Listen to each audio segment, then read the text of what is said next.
Dieu hors de l'univers, le mystère que la religion redoute, Spinoza brise le silence. Introduction. Avez-vous déjà ressenti ce frisson étrange en entendant le nom de Baruch Spinoza? Cette sensation inexplicable que quelque chose de fondamental était sur le point de changer dans votre compréhension du monde. Aujourd'hui, nous allons plonger dans l'un des mystères les plus troublants de l'histoire de l'humanité. Où se trouve Dieu exactement?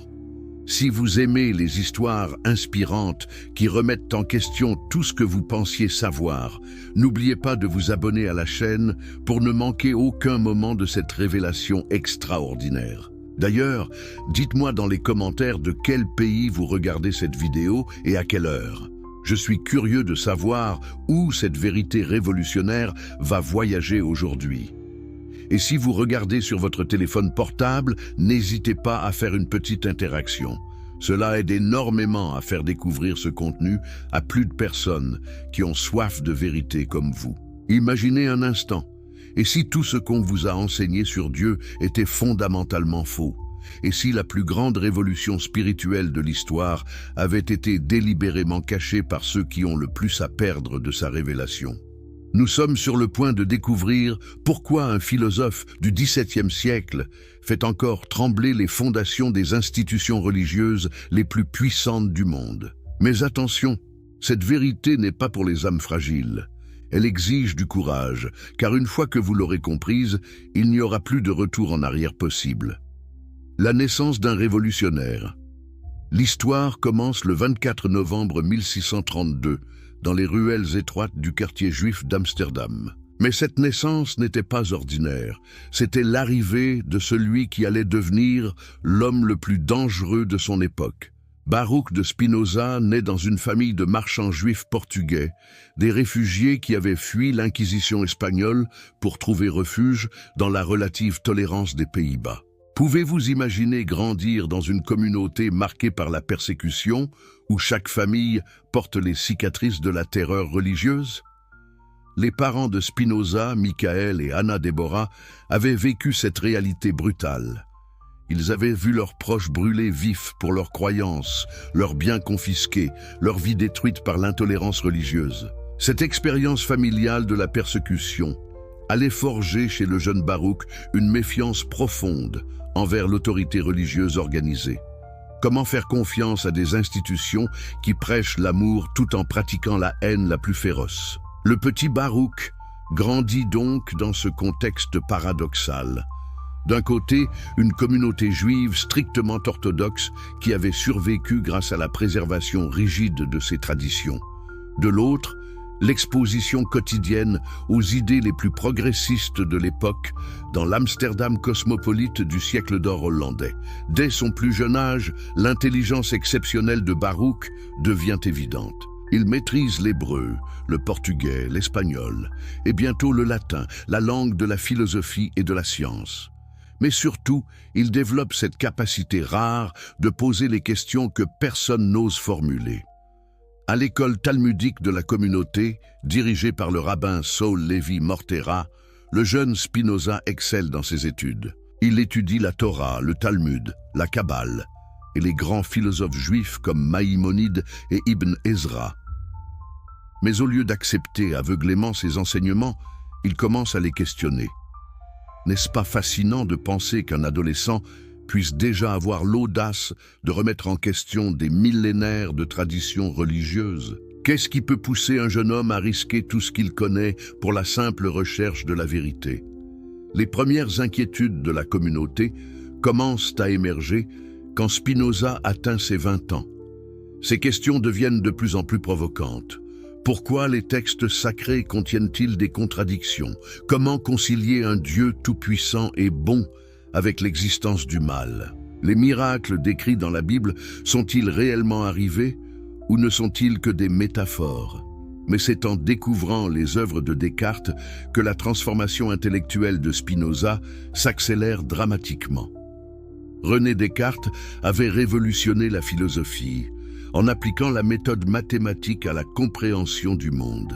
Pour la première fois, quelqu'un proposait de comprendre la réalité non pas à travers la foi ou la tradition, mais par la raison pure, Cette rencontre avec la philosophie cartésienne était comme donner des ailes à un oiseau qui ne savait pas encore qu'il pouvait voler. Spinoza commence à développer sa propre méthode philosophique, encore plus radicale que celle de Descartes. Si Descartes avait séparé l'esprit et la matière, Spinoza va plus loin. Il commence à entrevoir une réalité où tout n'est qu'une seule et même substance. Les autorités religieuses de la communauté juive d'Amsterdam commencent à s'alarmer. Les discussions philosophiques de Spinoza avec ses amis, notamment avec Simon Justen de Vries et Ludwig Meyer, atteignent leurs oreilles.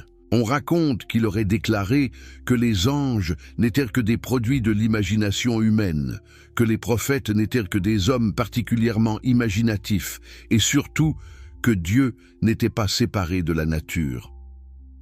Pouvez-vous imaginer le scandale de telles affirmations dans une communauté qui avait survécu grâce à sa foi inébranlable? Comment les dirigeants religieux pouvaient-ils tolérer qu'un des leurs remette en question les fondements mêmes de leur identité? En 1656, la tension atteint son point de rupture. Spinoza a maintenant 23 ans et ses idées sont devenues trop dangereuses pour être ignorées. Les rabbins tentent d'abord la persuasion, puis les menacent. On raconte même qu'il lui aurait offert une pension annuelle de 1000 florins, une somme considérable, s'il acceptait de garder ses opinions pour lui et de continuer à fréquenter la synagogue. Mais comment peut-on acheter le silence de quelqu'un qui a découvert ce qu'il croit être la vérité absolue? Spinoza refuse catégoriquement ce marché. Il ne peut pas vivre dans le mensonge, même si ce mensonge lui garantirait une vie confortable. Le 27 juillet 1656 marque l'un des moments les plus dramatiques de l'histoire de la philosophie occidentale. Dans la synagogue portugaise d'Amsterdam, devant toute la communauté assemblée, le rabbin Saul Levi Morteira prononce l'anathème le plus sévère jamais émis contre un membre de la communauté juive d'Amsterdam. Les mots de cette malédiction résonnent encore aujourd'hui par leur violence. Par le décret des anges et le jugement des saints, nous excommunions, chassons, maudissons et exécrons Baruch de Spinoza. Qu'il soit maudit le jour et maudit la nuit, maudit quand il se couche et maudit quand il se lève, maudit quand il sort et maudit quand il rentre. Cette excommunication n'était pas seulement une sanction religieuse, c'était une mort sociale complète. Du jour au lendemain, Spinoza devient un paria. Sa propre famille doit l'abandonner sous peine d'être elle-même exclue de la communauté. Ses amis d'enfance ne peuvent plus lui adresser la parole. Même les commerçants juifs ne peuvent plus faire affaire avec lui. Mais qu'est-ce qui avait poussé les autorités religieuses à une réaction si extrême? Qu'avait dit exactement Spinoza pour mériter une telle condamnation? Les idées qui ont changé le monde, elles. Excommunication de Spinoza n'était pas le résultat d'un caprice religieux, c'était la réponse terrifiée d'une institution face à des idées qui menaçaient de détruire tout l'édifice de la religion organisée. Pour comprendre cette réaction dramatique, il faut plonger dans la pensée révolutionnaire que Spinoza développait en secret. Contrairement à ce que beaucoup croient, Spinoza n'était pas un athée au sens traditionnel du terme. Il ne niait pas l'existence de Dieu. Il redéfinissait complètement ce concept de manière si radicale que cela revenait à détruire toute la théologie traditionnelle. Imaginez un instant. Et si Dieu n'était pas ce patriarche barbu siégeant sur un trône céleste, distribuant récompenses et punitions selon ses humeurs? Et si Dieu n'était pas une personne du tout, mais quelque chose d'infiniment plus grand et plus mystérieux? Pour Spinoza, Dieu n'était pas un être séparé de la création. Dieu était la création elle-même. Plus précisément, Dieu était cette substance unique et infinie dont tout l'univers n'était qu'une expression. Cette idée, connue sous le nom de panthéisme, était révolutionnaire à un degré que nous avons du mal à imaginer aujourd'hui. Pensez-y, si Dieu est identique à la nature, alors il n'y a plus de distinction entre le Créateur et la création. Il n'y a plus de monde au-dessus et de monde en dessous. Il n'y a plus de royaume céleste séparé de notre réalité terrestre. Il n'y a qu'une seule réalité, une seule substance, qui s'exprime sous une infinité de formes différentes.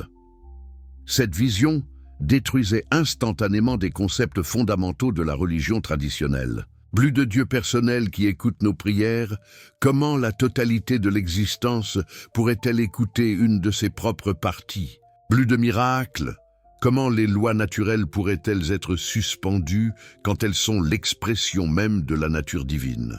Mais Spinoza allait encore plus loin dans sa révolution conceptuelle. Si Dieu est identique à la nature, et si la nature suit des lois rigoureuses et immuables, alors tout ce qui existe et tout ce qui arrive est déterminé par une nécessité absolue. Il n'y a plus de place pour le hasard, ni même pour ce que nous appelons le libre arbitre. Cette idée du déterminisme universel était peut-être la plus choquante de toutes. Elle impliquait que nos choix, nos actions, nos pensées mêmes n'étaient que les résultats nécessaires de causes antérieures. Nous avons l'illusion de choisir, mais en réalité, nous ne faisons qu'exprimer notre nature profonde telle qu'elle a été, déterminée par l'enchaînement infini des causes et des effets. Comment une telle vision pouvait-elle ne pas terroriser les autorités religieuses? Si Spinoza avait raison, alors toute la structure de la moralité traditionnelle s'effondrait. Plus de péché et de vertu au sens religieux, seulement des actions plus ou moins adaptées à notre nature profonde. Plus de responsabilité morale absolue, seulement la compréhension que nous agissons selon notre essence. Mais attention, Spinoza ne prêchait pas l'amoralisme ou le nihilisme. Au contraire, sa philosophie ouvrait la voie à une éthique encore plus exigeante que la morale religieuse traditionnelle. Si nous comprenons que nous sommes des expressions de la substance divine, alors notre épanouissement devient un devoir cosmique. Cette transformation de la moralité était subtile mais révolutionnaire. Au lieu d'obéir à des commandements extérieurs par peur du châtiment, nous devions agir selon notre vraie nature par amour de la perfection. Au lieu de réprimer nos désirs par ascétisme religieux, nous devions les comprendre et les cultiver intelligemment. N'est-ce pas une vision infiniment plus noble de l'existence humaine? Au lieu d'être des créatures déchues, suppliant un Dieu distant, nous devenions des expressions conscientes de la divinité elle-même, capables de participer activement à la perfection de l'univers. Mais cette noblesse venait avec un prix, la perte de tous les réconforts de la religion traditionnelle. Plus d'espoir de résurrection personnelle après la mort, notre individualité se dissout dans l'éternité de la substance unique. Plus de providence divine veillant sur nos destins, nous sommes livrés à la nécessité implacable des lois naturelles. C'est cette combinaison de grandeur et de solitude qui rendait la philosophie spinoziste si dangereuse aux yeux des autorités religieuses. Elle offrait une spiritualité plus profonde que toutes les religions, mais elle détruisait en même temps tous les mécanismes de contrôle social que ces religions avaient développés au fil des siècles. Imaginez l'impact de telles idées dans l'Europe du XVIIe siècle, encore traumatisée par les guerres de religion et cherchant désespérément des certitudes spirituelles. Les églises chrétiennes et la communauté juive d'Amsterdam comprenaient instinctivement que cette philosophie représentait une menace existentielle pour leur pouvoir. C'est pourquoi la réaction contre Spinoza fut si violente et si immédiate. Il ne s'agissait pas seulement de préserver l'orthodoxie doctrinale, il s'agissait de préserver l'existence même des institutions religieuses face à une vision du monde qui les rendait obsolètes. L'homme qui défia 3 empires après son excommunication en 1656, Spinoza se retrouve dans une situation unique dans l'histoire de la philosophie européenne. Rejeté par sa communauté d'origine, suspect aux yeux des autorités chrétiennes, il devient véritablement l'homme le plus libre et le plus dangereux de son époque. Cette liberté terrifiante, être libéré de toutes les contraintes, sociales et religieuses, va lui permettre de développer sa pensée jusqu'à ses conséquences les plus radicales. Pouvez-vous imaginer ce que cela signifie d'être complètement seul face à l'immensité de l'existence, sans autre guide que sa propre raison? Cette solitude, loin de l'abattre, devient pour Spinoza le terreau de la plus grande révolution intellectuelle de l'histoire occidentale.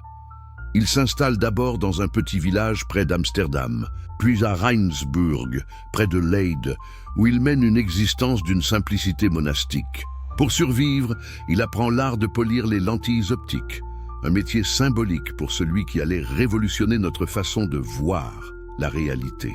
Ces lentilles étaient réputées parmi les meilleures d'Europe, utilisées par les plus grands scientifiques de l'époque, notamment Christian Huygens. Y a-t-il pas quelque chose de profondément poétique dans le fait que celui qui allait clarifier notre vision de Dieu gagnait sa vie en perfectionnant notre vision du monde physique? Mais c'est durant ces années d'exil volontaire que Spinoza commence à coucher sur papier les idées qui avaient causé son bannissement. Son premier ouvrage, Les principes de la philosophie de Descartes, publié en 1663, semble inoffensif. Il ne fait que présenter et commenter la philosophie cartésienne.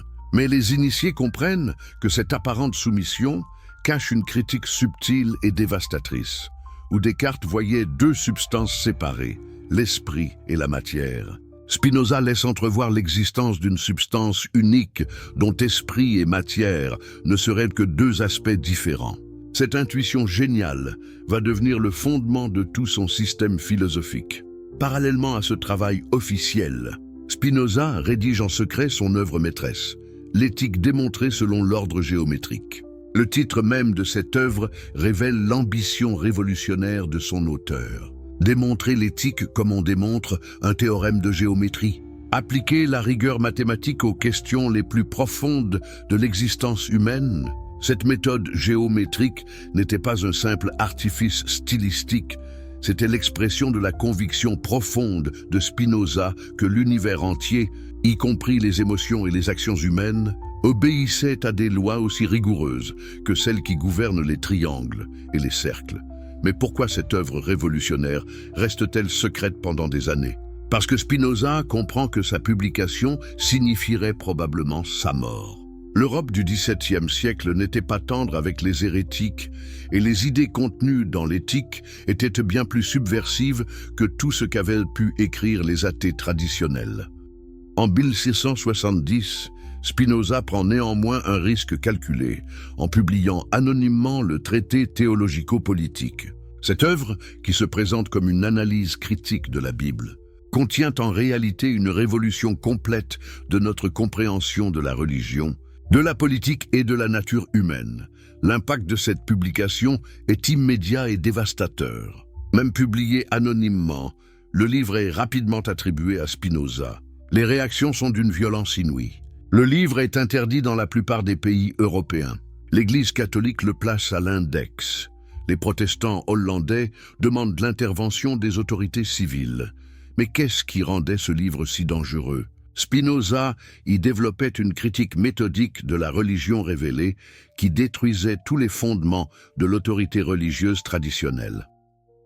D'abord, il démontrait que les textes bibliques n'étaient pas des révélations divines, mais des œuvres humaines, ou composées à des époques différentes, par des auteurs différents, dans des contextes historiques spécifiques. Cette approche historico-critique de la Bible, aujourd'hui acceptée par la plupart des théologiens, était révolutionnaire à l'époque. Ensuite, il expliquait que les miracles rapportés dans les textes sacrés n'étaient que des phénomènes naturels mal compris, ou des récits symboliques destinés à impressionner des populations incultes. Pour Spinoza, les lois de la nature étaient l'expression même de la nature divine. Comment Dieu pourrait-il les violer? Mais surtout, Spinoza y développait une théorie politique révolutionnaire. Si la religion n'est qu'une création humaine destinée à organiser la société, alors l'autorité politique ne peut plus se fonder sur une légitimité divine. Le pouvoir doit servir le bonheur terrestre des citoyens, non leur salut éternel. Cette sécularisation de la politique était peut-être encore plus dangereuse que ces idées religieuses. Elle remettait en question toute la structure de l'ancien régime européen, fondé sur l'alliance du trône et de l'autel. Les conséquences ne tardent pas. Spinoza devient l'homme le plus haï d'Europe. Les prédicateurs le dénoncent en enchères. Les philosophes respectables prennent publiquement leur distance. Même Leibniz, qui admirait secrètement sa philosophie, évite soigneusement d'être associé à son nom. Plus dramatique encore, Spinoza devient la cible d'une tentative d'assassinat. Un fanatique religieux tente de le poignarder dans la rue. Spinoza échappe de peu à la mort, mais garde toute sa vie le manteau troué par la lame de son agresseur, un rappel permanent du prix de la liberté de penser. Face à cette hostilité universelle, comment Spinoza réagit-il? Avec une sérénité qui confine au surhumain. Au lieu de chercher la polémique ou de se poser en martyr, il continue tranquillement son travail philosophique. Il correspond avec les plus grands savants de l'époque, développe ses théories, perfectionne ses démonstrations.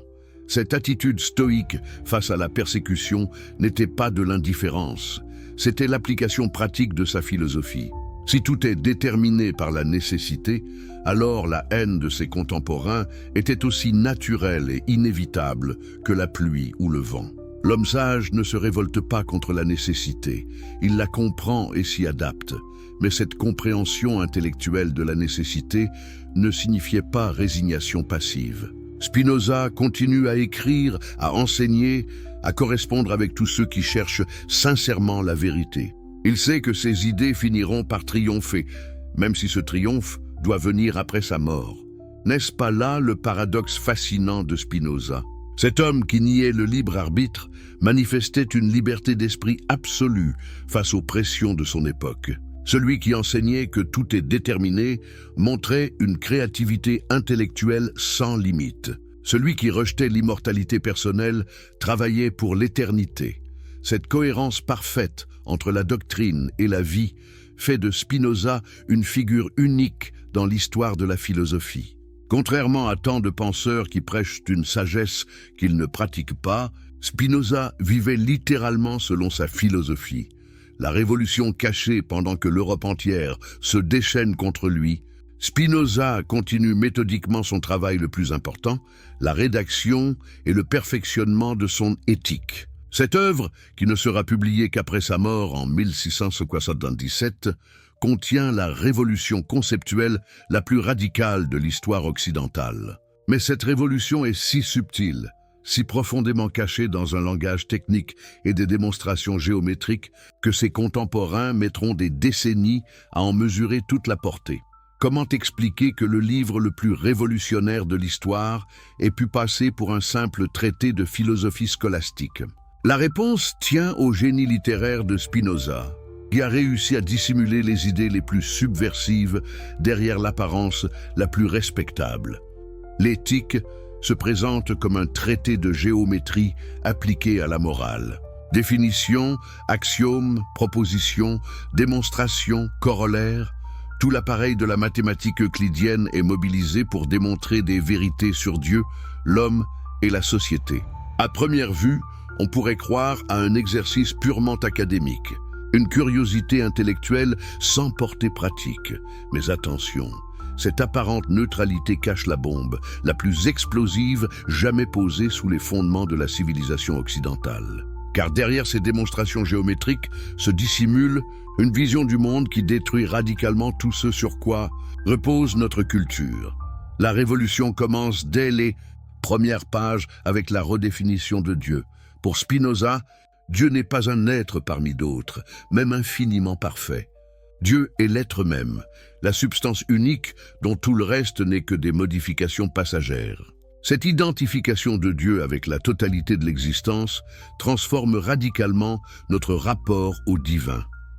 Plus de transcendance, Dieu n'est pas au-dessus du monde, mais identique au monde. Plus d'immanence non plus au sens traditionnel, Dieu n'est pas dans le monde comme un esprit dans un corps, mais il est le monde sous son aspect éternel et infini. Cette vision panthéiste détruit instantanément la possibilité de la religion au sens traditionnel. Comment prier une totalité dont nous faisons partie? Comment demander à Dieu de changer le cours des événements quand nous sommes nous-mêmes des événements dans l'expression éternelle de sa nature? Mais Spinoza va plus loin. Si Dieu s'identifie à la nature, alors la nature elle-même devient divine. Chaque pierre, chaque plante, chaque animal, chaque être humain est une expression particulière de la divinité.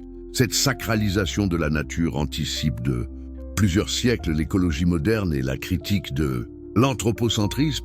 N'y a-t-il pas quelque chose de vertigineux dans cette idée que nous sommes littéralement des pensées dans l'esprit de Dieu? que notre conscience individuelle n'est qu'un aspect particulier de la conscience cosmique universelle. Cette révision de notre statut ontologique entraîne des conséquences dramatiques pour la compréhension de l'homme. Si nous sommes des expressions de la substance divine, alors notre essence profonde n'est ni le péché, ni la déchéance, mais la perfection même. Le mal moral n'existe pas en soi. Il n'y a que des degrés différents de perfection et d'imperfection. Cette transformation de l'anthropologie traditionnelle libère l'être humain du poids de la culpabilité chrétienne, mais elle lui impose en même temps une responsabilité cosmique. Si nous sommes divins par nature, alors notre épanouissement devient un devoir envers l'univers tout entier. Spinoza développe alors une éthique révolutionnaire basée sur la joie comme critère suprême du bien.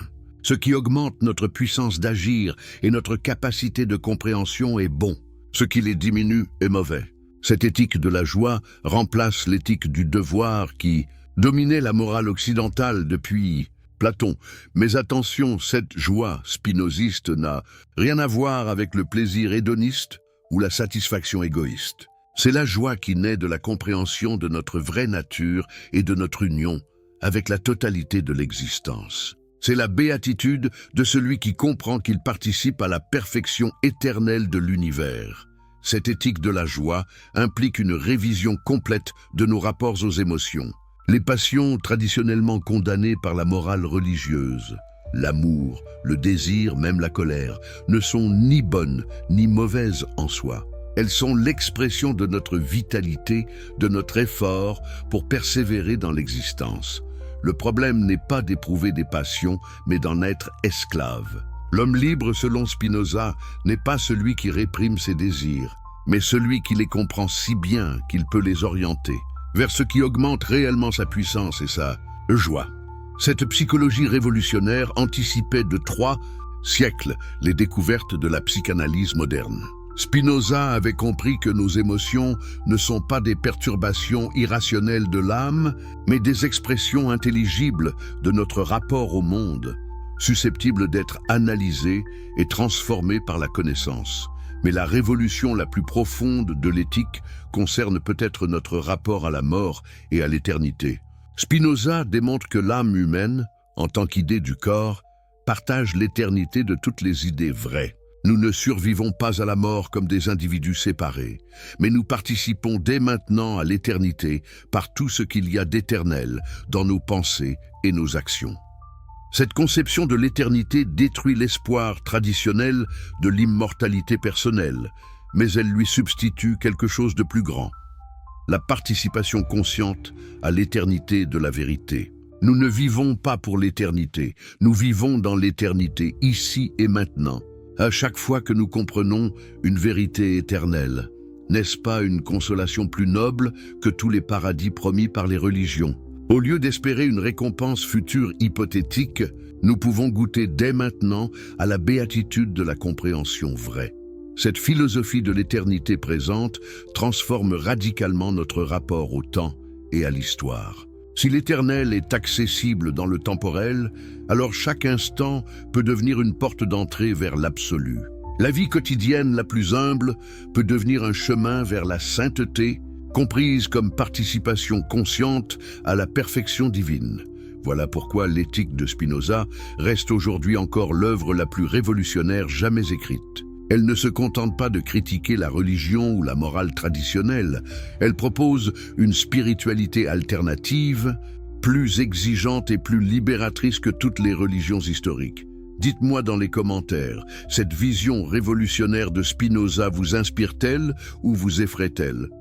Êtes-vous prêt à abandonner les consolations traditionnelles de la religion pour embrasser cette spiritualité cosmique plus authentique? Si cette exploration révolutionnaire de la pensée humaine vous passionne autant qu'elle nous passionne, n'hésitez pas à vous abonner à cette chaîne pour ne rater aucune de ces révélations qui changent notre compréhension du monde. Et dites-nous, de quel pays nous regardez-vous en ce moment? À quelle heure découvrez-vous cette vérité qui dérange encore aujourd'hui les pouvoirs établis? Si vous nous suivez depuis votre téléphone, un petit geste d'interaction nous aiderait énormément à partager ces Découvertes historiques avec encore plus de personnes assoiffées de vérité comme Whoop, la guerre contre l'illusion du Dieu personnel dans l'intimité de sa modeste demeure de la Haye, loin des regards inquisiteurs et des menaces de mort. Spinoza s'attaque au mensonge le plus tenace de l'histoire humaine. L'idée que Dieu serait une personne, un être doué de volonté, d'émotions et de préférences personnelles. Cette bataille intellectuelle qu'il mène contre l'anthropomorphisme divin va ébranler les fondements mêmes de 3000 ans de tradition religieuse occidentale. Mais comment un homme seul, armé de sa seule raison, peut-il défier une croyance si profondément enracinée dans la psyché humaine? Comment oser suggérer que des milliards d'êtres humains se trompent depuis des millénaires sur la nature même de la divinité? L'audace de Spinoza trouve sa source dans une constatation troublante. Si nous observons attentivement la façon dont les différentes cultures décrivent leurs dieux, nous découvrons que ces divinités ressemblent étrangement aux humains qui les adorent. Les Grecs imaginaient des dieux passionnés et capricieux comme eux-mêmes. Les Romains concevaient des divinités pragmatiques et organisatrices. Les peuples guerriers adoraient des dieux de guerre, les peuples pacifiques des dieux de paix. N'est-ce pas là un indice révélateur? Si Dieu était vraiment une personne transcendante, ne devrait-il pas se révéler de manière identique à tous les peuples? Pourquoi les descriptions divines varient-elles si dramatiquement d'une culture à l'autre? Spinoza pousse cette logique jusqu'à sa conclusion la plus radicale. Si les triangles avaient un dieu, il lui donnerait 3 côtés. Cette formule géniale révèle le mécanisme psychologique fondamental de l'anthropomorphisme religieux. Nous ne découvrons pas Dieu, nous le créons à notre image. Mais cette critique de l'anthropomorphisme ne débouche pas chez Spinoza sur l'athéisme. Au contraire, elle ouvre la voie à une conception infiniment plus grandiose de la divinité. Si Dieu n'est pas une personne, alors qu'est-il exactement? Pour répondre à cette question, Spinoza développe l'une des intuitions les plus profondes de l'histoire de la pensée. Dieu ne peut pas être un être parmi d'autres, même infiniment parfait. Dieu doit être l'être même, la réalité ultime, dont tout le reste n'est que des manifestations temporaires. Cette révision ontologique de l'idée de Dieu transforme radicalement notre compréhension de la relation entre le divin et le monde. Plus de création ex nihilo. Comment le néant pourrait-il devenir quelque chose? Plus de providence extérieure. Comment Dieu pourrait-il intervenir dans un monde dont il est l'essence même? Dieu devient chez Spinoza cette puissance infinie d'exister qui s'exprime éternellement sous une infinité de formes différentes. Notre univers physique n'est qu'un des attributs de cette substance divine.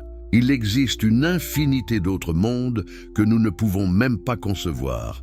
Tous également divins, tous également parfaits dans leur genre. Cette vision cosmique de la divinité révolutionne notre rapport au sacré.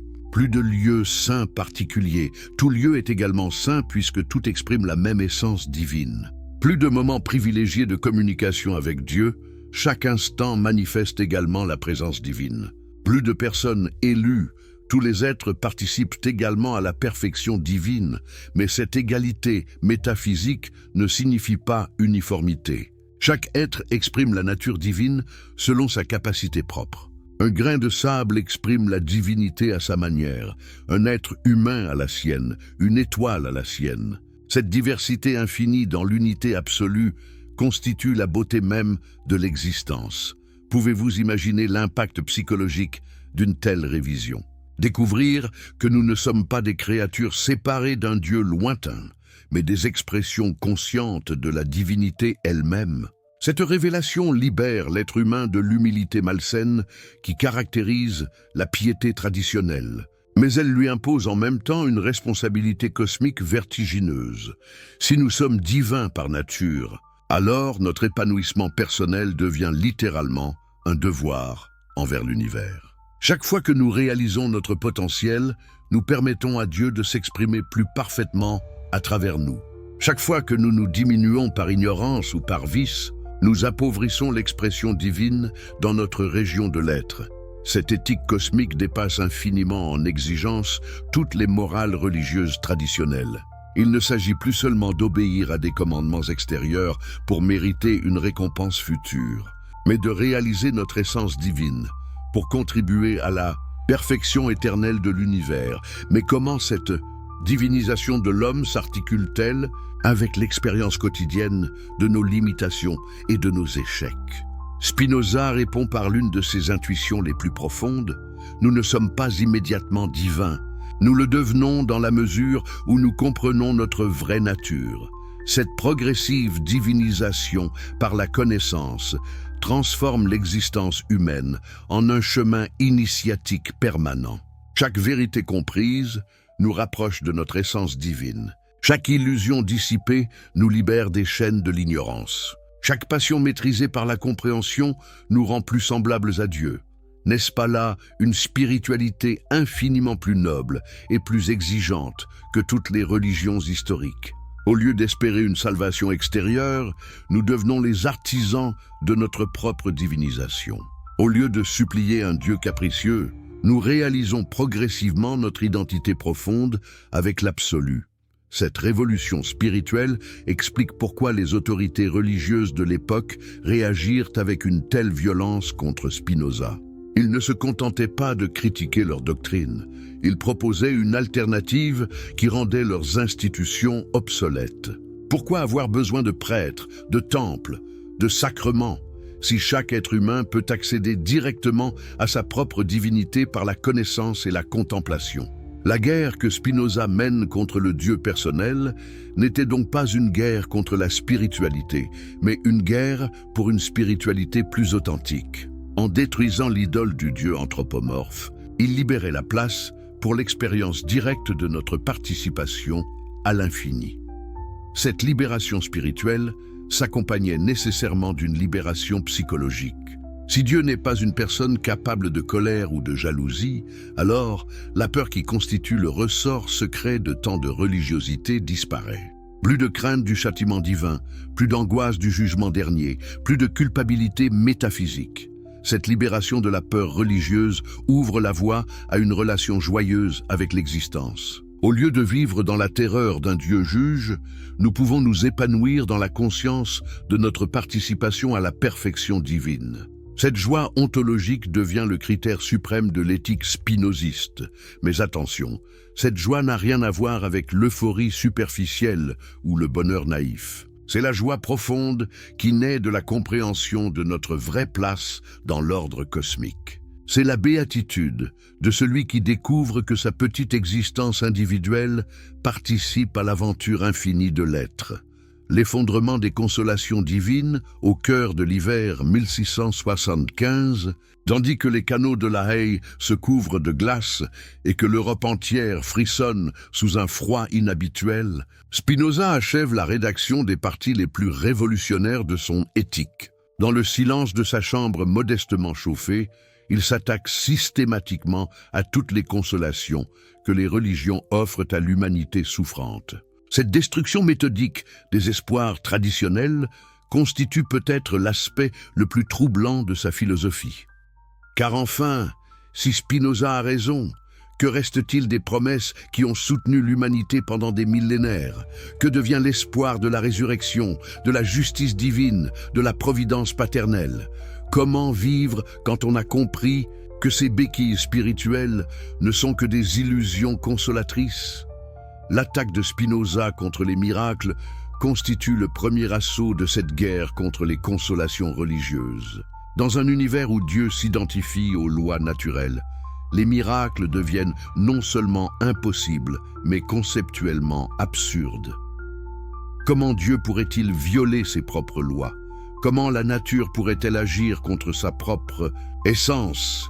Cette impossibilité métaphysique du miracle détruit instantanément toute la structure de la religion révélée.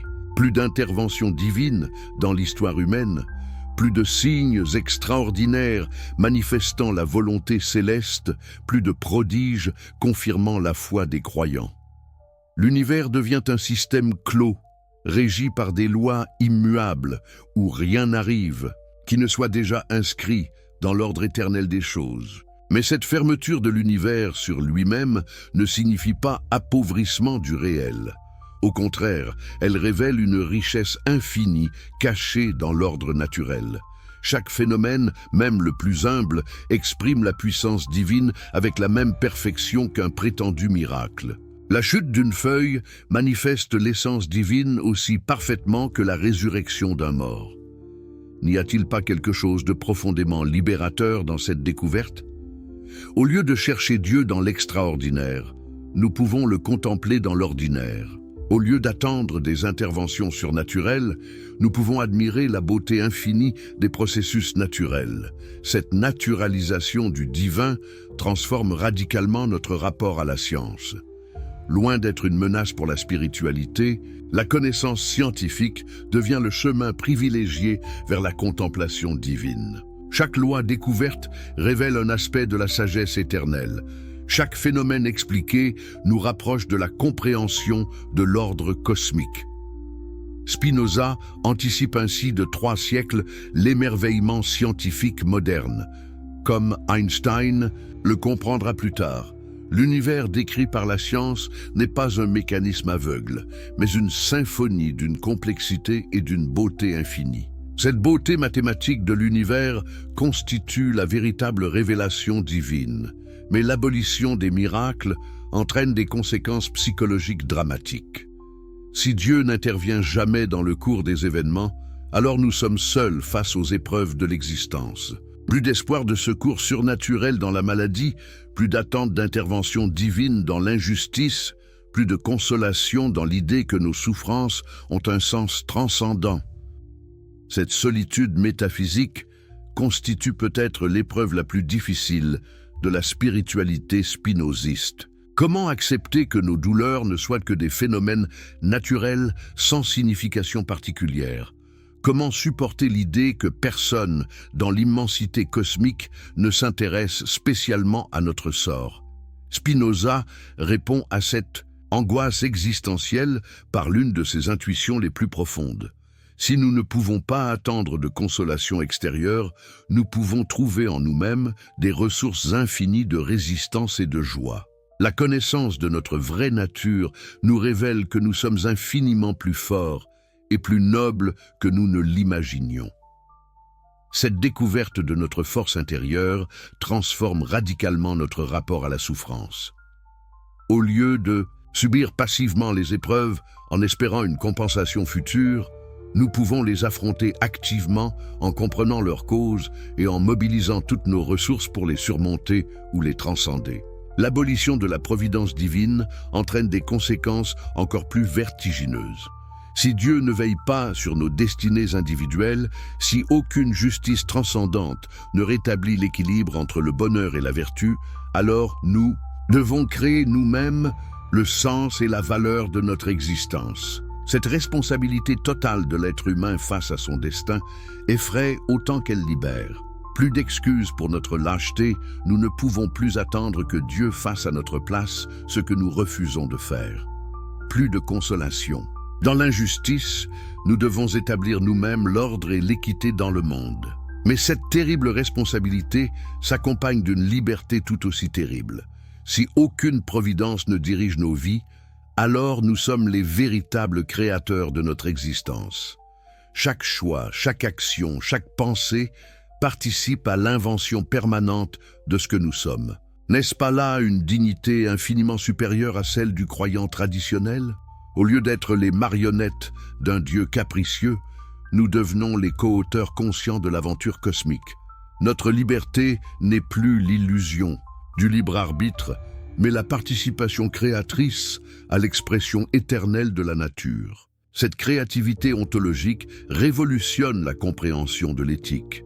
Plus de commandements extérieurs à obéir aveuglément, mais des valeurs à inventer en fonction de notre compréhension croissante de ce qui augmente vraiment notre puissance et notre joie.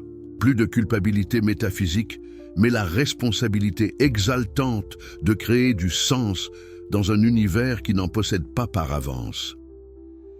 L'effondrement des consolations religieuses traditionnelles ouvre ainsi la voie à une spiritualité infiniment plus exigeante, mais aussi infiniment plus authentique. Au lieu de chercher le réconfort dans des illusions rassurantes, nous apprenons à puiser la force dans la vérité même, si cruelle soit-elle. Cette transformation psychologique profonde explique pourquoi si peu d'hommes de l'époque de Spinoza étaient capables d'accepter sa philosophie. Il ne suffisait pas de comprendre intellectuellement ses démonstrations. Il fallait avoir le courage de renoncer à toutes les sécurités spirituelles que l'humanité avait construites pour se protéger de l'angoisse existentielle. Seuls quelques esprits d'exception, comme le cercle d'amis qui entourait Spinoza dans ses dernières années, étaient capables de cette conversion spirituelle radicale. Pour eux, la découverte de la vérité spinoziste était moins une perte qu'une libération. Ils découvraient qu'on pouvait vivre, et même vivre intensément, sans les béquilles de la religion traditionnelle. Cette petite communauté de spinozistes, avant la lettre, expérimentait déjà ce que pourrait être une humanité libérée des illusions religieuses, des êtres humains assumant pleinement leurs conditions, créant eux-mêmes les valeurs qui donnent sens à leur existence, trouvant dans la connaissance et l'amitié des joies plus durables que toutes les promesses des paradis imaginaires. La science prophétique de Spinoza 3 siècles avant qu'Einstein ne révolutionne notre compréhension de l'univers, un homme seul, dans le silence de son atelier d'optique, avait déjà entrevu les découvertes les plus troublantes de la science moderne. Cette prescience extraordinaire de Spinoza ne relevait pas de la divination, mais d'une logique implacable qui le conduisait aux conclusions les plus révolutionnaires sur la nature de la réalité. Comment expliquer qu'un philosophe du XVIIe siècle, armé des seuls instruments de la raison pure, ait pu anticiper des découvertes qui ne seraient confirmées expérimentalement que 300 ans plus tard? Cette prophétie scientifique de Spinoza constitue peut-être l'aspect le plus fascinant de son génie. L'intuition fondamentale qui guide toute sa physique métaphysique est d'une simplicité révolutionnaire. Il ne peut exister qu'une seule substance dans l'univers. Cette substance unique s'exprime sous une infinité d'attributs différents dont nous ne connaissons que deux: l'étendue, la réalité physique, et la pensée, la réalité mentale. Cette vision moniste de la réalité anticipe remarquablement les découvertes de la physique contemporaine sur l'unité fondamentale de l'univers. Là où la science classique voyait des substances séparées, matière et énergie, espace et temps, ondes et particules, la physique moderne révèle des aspects complémentaires d'une même réalité sous-jacente. N'est-ce pas troublant de constater que Spinoza avait compris, par la seule force de la déduction logique, ce que nos instruments les plus sophistiqués mettront des siècles à confirmer?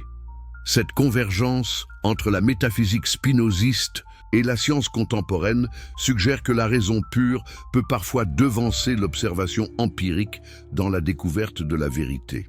Plus troublant encore, Spinoza avait anticipé l'une des découvertes les plus révolutionnaires de la physique moderne, le déterminisme universel. Dans son système, rien n'arrive par hasard. Chaque événement, du mouvement des galaxies aux fluctuations de nos humeurs, résulte nécessairement de l'enchaînement infini des causes et des effets. Cette vision déterministe choquait profondément les contemporains de Spinoza, habitués à croire au libre arbitre et à la contingence des événements humains. Comment accepter que nos choix les plus intimes soient déjà inscrits dans l'ordre éternel de l'univers? Comment vivre en sachant que nous ne sommes que des maillons dans la chaîne infinie de la causalité? Mais la science moderne, de la mécanique quantique à la neurobiologie, confirme chaque jour davantage l'intuition spinoziste. Nos décisions conscientes semblent effectivement déterminées par des processus inconscients qui échappent à notre contrôle. Notre sentiment de liberté ne serait qu'une illusion créée par l'ignorance des causes qui nous déterminent. Cette confirmation scientifique du déterminisme spinoziste pose des questions vertigineuses sur la nature de la responsabilité morale et de la justice pénale. Si nos actions sont déterminées, peut-on encore parler de culpabilité ou de mérite? Faut-il repenser entièrement notre système judiciaire à la lumière de ces découvertes? Spinoza avait déjà réfléchi à ces implications pratiques de son déterminisme. Pour lui, comprendre que nous sommes déterminés ne nous condamne pas à la passivité. Au contraire, cette compréhension devient elle-même un facteur déterminant qui modifie notre comportement. La connaissance de nos déterminations nous permet de les orienter plus intelligemment. Cette transformation du déterminisme en instrument de libération constitue l'un des paradoxes les plus fascinants de la philosophie spinoziste. Nous ne devenons libres qu'en comprenant notre nécessité. Cette liberté par la connaissance anticipe remarquablement les thérapies psychologiques modernes, qui libèrent les patients en leur faisant comprendre les mécanismes inconscients qui les déterminent. Mais la préscience scientifique de Spinoza ne s'arrête pas à la physique et à la psychologie. Sa conception de l'esprit humain comme idée du corps anticipe étonnamment les découvertes contemporaines sur les relations entre le cerveau et la conscience. Pour Spinoza, l'âme n'est pas une substance séparée du corps, mais l'aspect mental de la même réalité dont le corps constitue l'aspect physique. Cette théorie du parallélisme psychophysique résout élégamment le problème traditionnel des relations entre l'esprit et la matière. Ils ne s'influencent pas mutuellement parce qu'ils sont identiques, vus sous deux aspects différents. Cette solution anticipait remarquablement les théories contemporaines de l'émergence de la conscience à partir de l'activité neuronale. Le cerveau ne produit pas la conscience comme une machine produit un objet. Il est la conscience vue sous son aspect physique, de même que la conscience est le cerveau vu sous son aspect mental. N'y a-t-il pas quelque chose de proprement stupéfiant dans cette capacité de Spinoza à résoudre par avance des problèmes que la science moderne peine encore à élucider complètement? Cette convergence entre ses intuitions métaphysiques et nos découvertes empiriques suggère l'existence d'une logique profonde de la réalité que la raison pure peut parfois saisir directement. Plus prophétique encore, Spinoza avait entrevu les implications écologiques de sa philosophie 3 siècles avant l'émergence de la conscience environnementale moderne. Si l'homme n'est qu'une partie de la nature, alors sa survie dépend entièrement de l'équilibre de l'ensemble dont il fait partie. Cette vision écologique de la condition humaine détruisait par avance l'anthropocentrisme, qui allait causer tant de ravages environnementaux dans les siècles suivants. Pour Spinoza, l'homme n'est pas le maître de la nature, mais son expression consciente, responsable de préserver l'harmonie de l'ensemble dont dépend sa propre existence. Cette conscience écologique avant la lettre s'accompagnait d'une éthique révolutionnaire, le respect de tous les êtres vivants comme expression diverse de la même essence divine. Cette biophilie spinoziste anticipait remarquablement l'éthique environnementale contemporaine et la découverte de l'interdépendance universelle du vivant. Mais peut-être la prophétie la plus troublante de Spinoza concerne-t-elle l'évolution future de l'humanité. Il avait entrevu la possibilité d'une transformation de l'espèce humaine par la connaissance, une sorte de mutation spirituelle qui ferait émerger des êtres libérés des passions destructrices et capables d'une sagesse quasi divine. Cette vision évolutionniste avant la lettre suggérait que l'humanité n'avait pas atteint sa forme définitive, qu'elle était appelée à se dépasser vers des formes de conscience et d'existence que nous pouvons à peine imaginer. Cette foi, dans le progrès de l'esprit humain, animait tout son projet philosophique. N'est-ce pas exactement ce que nous observons aujourd'hui avec l'émergence d'une conscience planétaire, le développement des sciences cognitives, les progrès de l'intelligence artificielle?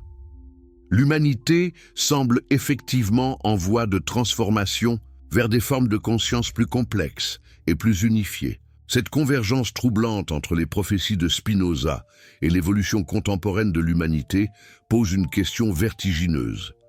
Et si sa philosophie n'était pas seulement une description de la réalité, mais un programme pour l'avenir de l'espèce humaine? Et si l'éthique était moins un traité théorique qu'un manuel pratique pour la transformation de l'humanité? Cette possibilité explique peut-être pourquoi l'influence de Spinoza n'a cessé de croître au fil des siècles, touchant les plus grands scientifiques, philosophes et artistes de chaque époque. Einstein, Freud, Deleuze, tous ont reconnu en lui un précurseur génial de leur propre découverte. Aujourd'hui, alors que l'humanité fait face à des défis sans précédent, crise écologique, révolution technologique, mondialisation, la pensée de Spinoza apparaît plus actuelle que jamais. Sa vision d'une humanité réconciliée avec elle-même et avec la nature pourrait bien être la clé de notre survie et de notre épanouissement futur. Cette prophétie scientifique de Spinoza vous inspire-t-elle confiance dans l'avenir de l'humanité? Pensez-vous que nous soyons en train de réaliser sa vision d'une transformation spirituelle de l'espèce humaine? Partagez vos réflexions dans les commentaires. Vous ressentez cette électricité intellectuelle qui parcourt votre esprit?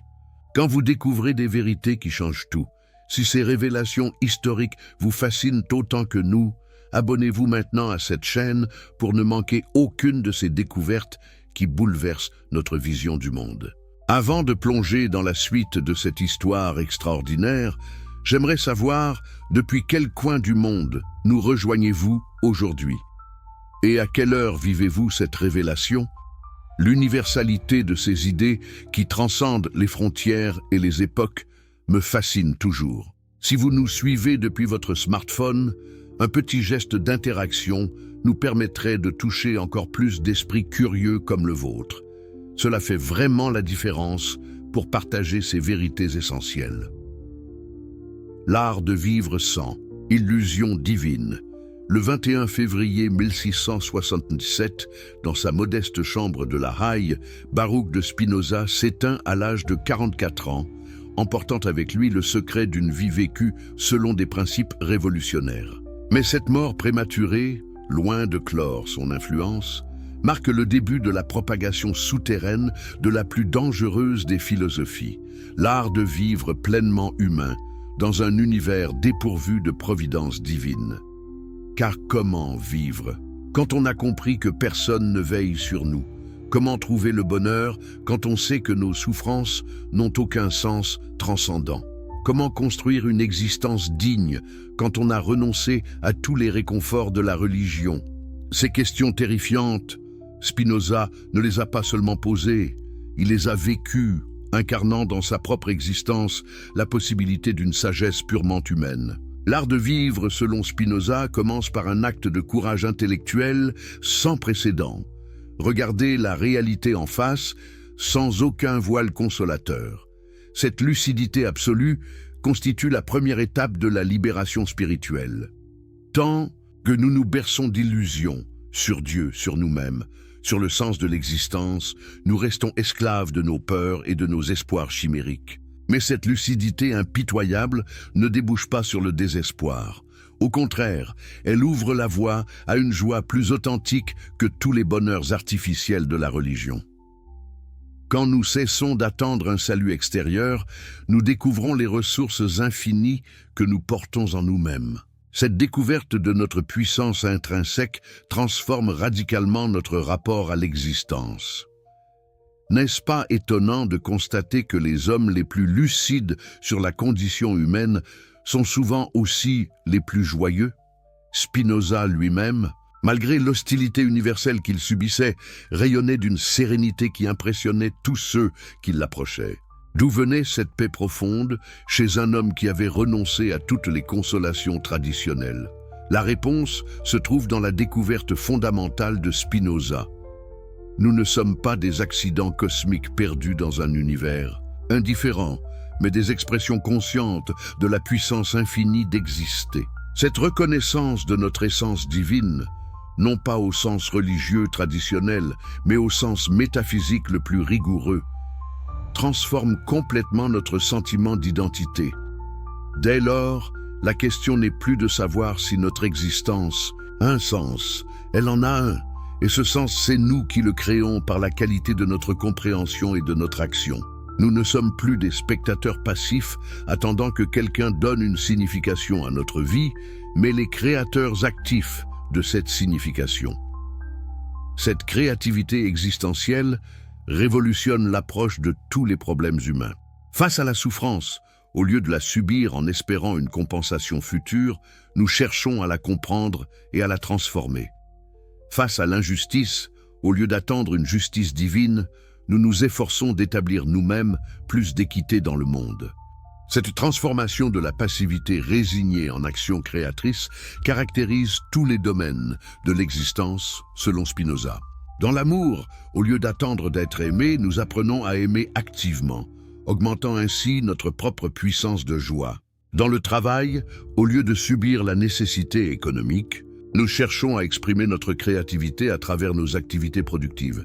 Mais cette activité créatrice ne signifie pas agitation fébrile ou ambition démesurée.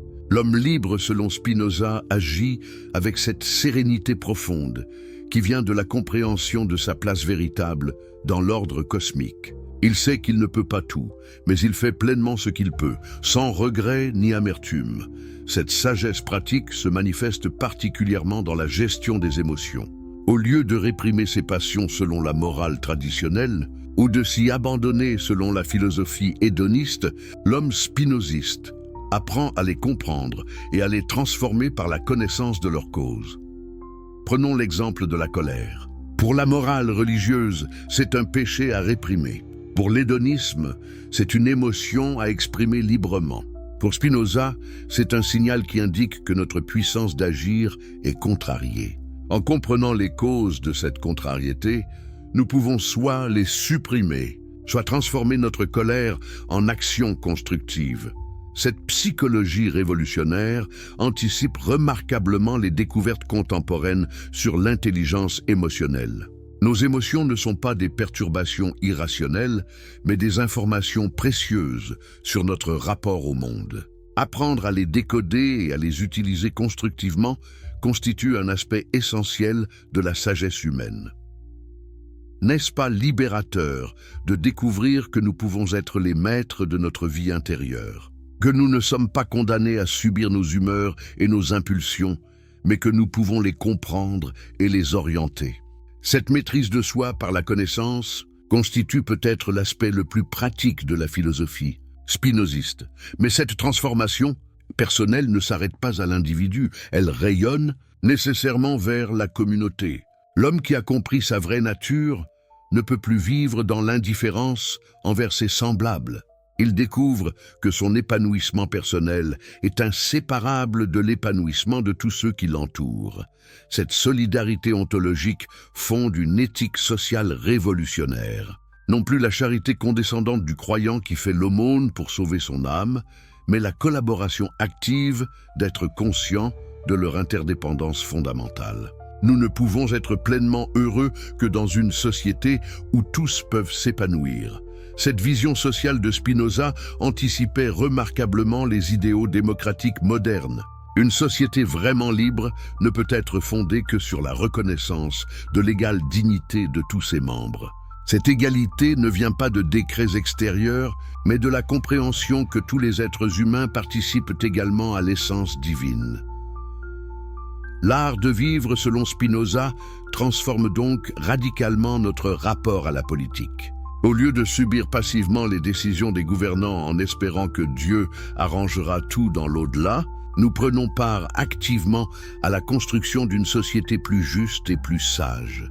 Cette participation citoyenne active découle logiquement de la philosophie spinoziste. Si nous sommes responsables de créer le sens de notre existence, nous sommes également responsables de créer les conditions sociales qui permettent à chacun de réaliser pleinement son potentiel. Cette responsabilité collective constitue l'aspect politique de la spiritualité spinoziste. Mais cet engagement social ne doit pas nous faire oublier la dimension contemplative de la sagesse spinoziste. L'homme libre sait aussi se retirer du monde pour goûter cette joie pure qui naît de la compréhension de l'ordre éternel. Cette contemplation n'est pas une fuite de la réalité, mais un ressourcement qui permet un engagement plus lucide et plus efficace. Cette alternance entre action et contemplation, engagement et détachement, caractérise l'équilibre subtil de la vie selon Spinoza. L'homme sage n'est ni l'activiste qui s'épuise dans l'action, ni le contemplatif qui fuit ses responsabilités, mais celui qui sait unir harmonieusement ces deux dimensions de l'existence humaine. La menace éternelle de la vérité en cette fin de XVIIe siècle, alors que les cendres de Spinoza reposent depuis peu dans le cimetière de La Haye, l'Europe intellectuelle découvre avec effroi l'ampleur de la révolution qu'un seul homme a déclenchée. L'éthique, publiée clandestinement quelques mois après sa mort, circule dans les cercles érudits comme une traînée de poudre. Et avec elle se répand la terreur. Cette philosophie représente-t-elle la fin de 15 siècles de christianisme européen? Cette peur n'était pas injustifiée, car Spinoza n'avait pas seulement critiqué tel ou tel aspect de la religion, il avait construit un système philosophique complet qui rendait la religion traditionnelle parfaitement obsolète. Pire encore, il l'avait fait avec une rigueur logique, telle qu'il était impossible de réfuter ses conclusions sans remettre en question les fondements même de la rationalité. Comment les autorités religieuses pouvaient-elles lutter contre une menace aussi redoutable? La force brutale, qui avait si bien servi contre les hérétiques précédents, se révélait impuissante face à des idées d'une cohérence parfaite. On ne brûle pas un théorème de géométrie. On ne torture pas une démonstration logique. La stratégie adoptée fut donc différente, le silence et la déformation. Pendant des décennies, le nom de Spinoza fut soigneusement évité dans l'enseignement officiel. Quand on ne pouvait pas l'ignorer complètement, on le présentait comme un athée matérialiste, dissimulant soigneusement la dimension spirituelle profonde de sa philosophie. Cette campagne de désinformation fut remarquablement efficace. Encore aujourd'hui, combien de personnes cultivées croient que Spinoza était un négateur de Dieu? Combien ignorent qu'il a développé la conception la plus grandiose de la divinité jamais conçue par l'esprit humain? Cette ignorance n'est pas accidentelle. Elle est le résultat de 3 siècles de manipulation intellectuelle. Mais pourquoi cette peur persistante?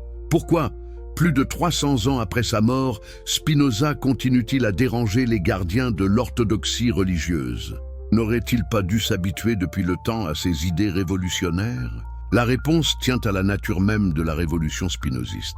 Contrairement aux attaques traditionnelles contre la religion qui restaient extérieures à leur objet, Spinoza avait attaqué de l'intérieur. Il avait montré que l'expérience religieuse authentique, la soif d'absolu, l'aspiration à l'éternité, le désir de dépassement de soi, non seulement survivaient à la destruction des dogmes, mais s'épanouissaient enfin libérés de ces entraves institutionnelles. Cette spiritualité sans religion constitue la menace suprême pour les églises établies. Comment maintenir leur monopole sur le sacré quand chaque individu peut accéder directement à sa propre divinité? Comment justifier leur autorité temporelle quand la véritable autorité spirituelle réside dans la compréhension personnelle de l'ordre cosmique? N'est-ce pas exactement ce que nous observons dans le monde contemporain? Le déclin des religions organisées s'accompagne partout d'un réveil de la spiritualité individuelle. Les gens abandonnent les églises, mais ils ne renoncent pas à leur quête de sens et de transcendance. Ils la poursuivent par d'autres voies, méditation, philosophie, science, art, nature. Cette évolution contemporaine réalise exactement les prédictions de Spinoza. Il avait compris que l'humanité finirait par dépasser les formes primitives de religiosité pour accéder à une spiritualité plus mûre, fondée sur la connaissance et la contemplation rationnelle, plutôt que sur la peur et la superstition. Cette maturation spirituelle de l'humanité explique pourquoi l'influence de Spinoza n'a cessé de croître au fil des siècles. Chaque génération découvre en lui un précurseur de ses propres aspirations. Les romantiques y trouvaient la divinisation de la nature, les socialistes, l'égalité fondamentale des êtres, les scientifiques, l'unité rationnelle de l'univers, les psychanalystes, la compréhension déterministe des passions humaines. Cette capacité de Spinoza à anticiper les développements futurs de la conscience humaine révèle la profondeur prophétique de sa vision. Il n'avait pas seulement analysé son époque, il avait entrevu les potentialités latentes de l'esprit humain et les voies de leur actualisation future. Aujourd'hui, dans notre monde globalisé et sécularisé, confronté aux défis de l'écologie, de la technologie et de l'intelligence artificielle, la pensée de Spinoza apparaît plus actuelle que jamais. Sa vision d'une humanité réconciliée avec la nature, organisée selon la raison plutôt que selon la superstition, guidée par l'amour de la vérité plutôt que par la peur de la mort, pourrait bien être la clé de notre survie collective. Cette actualité croissante de Spinoza explique pourquoi ses idées continuent à inquiéter les pouvoirs établis. Car sa philosophie ne menace pas seulement les institutions religieuses, elle remet en question tous les systèmes de domination fondés sur l'ignorance et la peur des masses. Cette transformation de la passivité résignée en action créatrice caractérise tous les domaines de l'existence selon Spinoza. Dans l'amour, au lieu d'attendre d'être aimé, nous apprenons à aimer activement, augmentant ainsi notre propre puissance de joie. Dans le travail, au lieu de subir la nécessité économique, nous cherchons à exprimer notre créativité à travers nos activités productives. Mais cette activité créatrice ne signifie pas agitation fébrile ou ambition démesurée. L'homme libre, selon Spinoza, agit avec cette sérénité profonde qui vient de la compréhension de sa place véritable dans l'ordre cosmique. Il sait qu'il ne peut pas tout, mais il fait pleinement ce qu'il peut, sans regret ni amertume. Cette sagesse pratique se manifeste particulièrement dans la gestion des émotions. Au lieu de réprimer ses passions selon la morale traditionnelle, ou de s'y abandonner selon la philosophie hédoniste, l'homme spinoziste apprend à les comprendre et à les transformer par la connaissance de leur cause. Prenons l'exemple de la colère. Pour la morale religieuse, c'est un péché à réprimer. Pour l'hédonisme, c'est une émotion à exprimer librement. Pour Spinoza, c'est un signal qui indique que notre puissance d'agir est contrariée. En comprenant les causes de cette contrariété, nous pouvons soit les supprimer, soit transformer notre colère en action constructive. Cette psychologie révolutionnaire anticipe remarquablement les découvertes contemporaines sur l'intelligence émotionnelle. Nos émotions ne sont pas des perturbations irrationnelles, mais des informations précieuses sur notre rapport au monde. Apprendre à les décoder et à les utiliser constructivement constitue un aspect essentiel de la sagesse humaine. N'est-ce pas libérateur de découvrir que nous pouvons être les maîtres de notre vie intérieure, que nous ne sommes pas condamnés à subir nos humeurs et nos impulsions, mais que nous pouvons les comprendre et les orienter? Cette maîtrise de soi par la connaissance constitue peut-être l'aspect le plus pratique de la philosophie spinoziste. Mais cette transformation personnelle ne s'arrête pas à l'individu, elle rayonne nécessairement vers la communauté. L'homme qui a compris sa vraie nature ne peut plus vivre dans l'indifférence envers ses semblables. Il découvre que son épanouissement personnel est inséparable de l'épanouissement de tous ceux qui l'entourent. Cette solidarité ontologique fonde une éthique sociale révolutionnaire.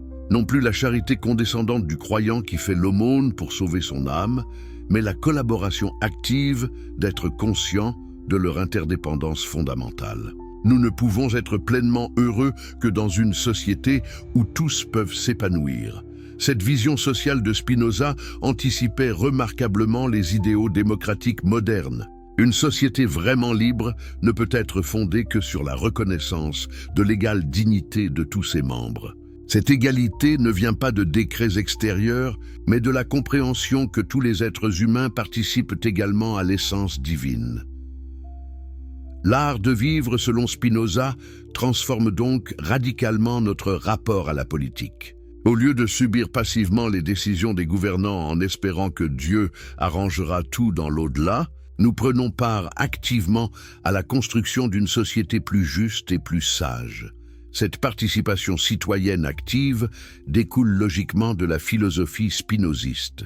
Si nous sommes responsables de créer le sens de notre existence, nous sommes également responsables de créer les conditions sociales qui permettent à chacun de réaliser pleinement son potentiel. Cette responsabilité collective constitue l'aspect politique de la spiritualité spinoziste. Mais cet engagement social ne doit pas nous faire oublier la dimension contemplative de la sagesse spinoziste. L'homme libre sait aussi se retirer du monde pour goûter cette joie pure qui naît de la compréhension de l'ordre éternel. Cette contemplation n'est pas une fuite de la réalité, mais un ressourcement qui permet un engagement plus lucide et plus efficace. Cette alternance entre action et contemplation, engagement et détachement, caractérise l'équilibre subtil de la vie selon Spinoza. L'homme sage n'est ni l'activiste qui s'épuise dans l'action, ni le contemplatif qui fuit ses responsabilités, mais celui qui sait unir harmonieusement ces deux dimensions de l'existence humaine.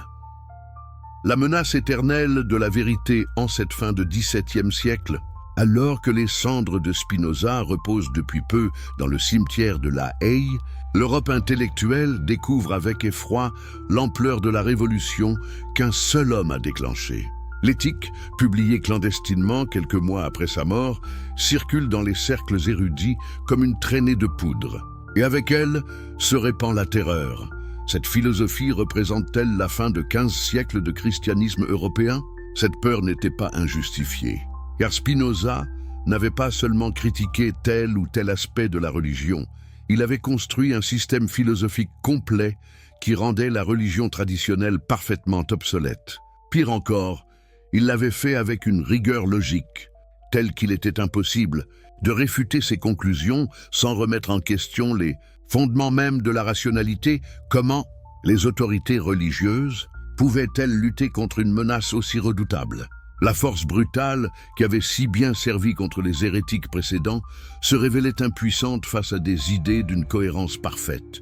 On ne brûle pas un théorème de géométrie. On ne torture pas une démonstration logique. La stratégie adoptée fut donc différente, le silence et la déformation. Pendant des décennies, le nom de Spinoza fut soigneusement évité dans l'enseignement officiel. Quand on ne pouvait pas l'ignorer complètement, on le présentait comme un athée matérialiste, dissimulant soigneusement la dimension spirituelle profonde de sa philosophie. Cette campagne de désinformation fut remarquablement efficace. Encore aujourd'hui, combien de personnes cultivées croient que Spinoza était un négateur de Dieu? Combien ignorent qu'il a développé la conception la plus grandiose de la divinité jamais conçue par l'esprit humain? Cette ignorance n'est pas accidentelle. Elle est le résultat de 3 siècles de manipulation intellectuelle. Mais pourquoi cette peur persistante? Pourquoi, plus de 300 ans après sa mort, Spinoza continue-t-il à déranger les gardiens de l'orthodoxie religieuse? N'aurait-il pas dû s'habituer depuis le temps à ces idées révolutionnaires? La réponse tient à la nature même de la révolution spinoziste. Contrairement aux attaques traditionnelles contre la religion qui restaient extérieures à leur objet, Spinoza avait attaqué de l'intérieur. Il avait montré que l'expérience religieuse authentique, la soif d'absolu, l'aspiration à l'éternité, le désir de dépassement de soi, non seulement survivaient à la destruction des dogmes, mais s'épanouissaient enfin libérés de ces entraves institutionnelles. Cette spiritualité sans religion constitue la menace suprême pour les églises établies. Comment maintenir leur monopole sur le sacré quand chaque individu peut accéder directement à sa propre divinité? Comment justifier leur autorité temporelle quand la véritable autorité spirituelle réside dans la compréhension personnelle de l'ordre cosmique? N'est-ce pas exactement ce que nous observons dans le monde contemporain? Le déclin des religions organisées s'accompagne partout d'un réveil de la spiritualité individuelle. Les gens abandonnent les églises, mais ils ne renoncent pas à leur quête de sens et de transcendance. Ils la poursuivent par d'autres voies, méditation, philosophie, science, art, nature. Cette évolution contemporaine réalise exactement les prédictions de Spinoza. Il avait compris que l'humanité finirait par dépasser les formes primitives de religiosité pour accéder à une spiritualité plus mûre, fondée sur la connaissance et la contemplation rationnelle, plutôt que sur la peur et la superstition. Cette maturation spirituelle de l'humanité explique pourquoi l'influence de Spinoza n'a cessé de croître au fil des siècles. Chaque génération découvre en lui un précurseur de ses propres aspirations. Les romantiques y trouvaient la divinisation de la nature, les socialistes, l'égalité fondamentale des êtres, les scientifiques, l'unité rationnelle de l'univers, les psychanalystes, la compréhension déterministe des passions humaines. Cette capacité de Spinoza à anticiper les développements futurs de la conscience humaine révèle la profondeur prophétique de sa vision. Il n'avait pas seulement analysé son époque, il avait entrevu les potentialités latentes de l'esprit humain et les voies de leur actualisation future. Aujourd'hui, dans notre monde globalisé et sécularisé, confronté aux défis de l'écologie, de la technologie et de l'intelligence artificielle, la pensée de Spinoza apparaît plus actuelle que jamais. Sa vision d'une humanité réconciliée avec la nature, organisée selon la raison plutôt que selon la superstition, guidée par l'amour de la vérité plutôt que par la peur de la mort, pourrait bien être la clé de notre survie collective. Cette actualité croissante de Spinoza explique pourquoi ses idées continuent à inquiéter les pouvoirs établis. Car sa philosophie ne menace pas seulement les institutions religieuses, elle remet en question tous les systèmes de domination fondés sur l'ignorance et la peur des masses.